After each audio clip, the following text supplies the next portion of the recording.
Слушай, тут вообще идеальный матч, чтобы зарядить на обе забьют, и вот почему.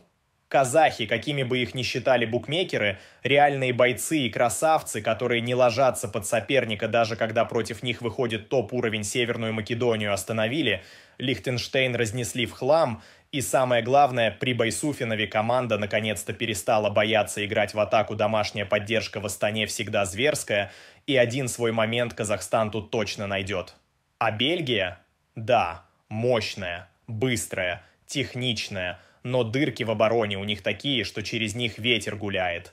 На выезде красные дьяволы пропускают почти от всех подряд, а без Куртуа и Де Брейне они еще более уязвимы. Так что вариант «обе забьют» за КФ-2 – это прям сладость.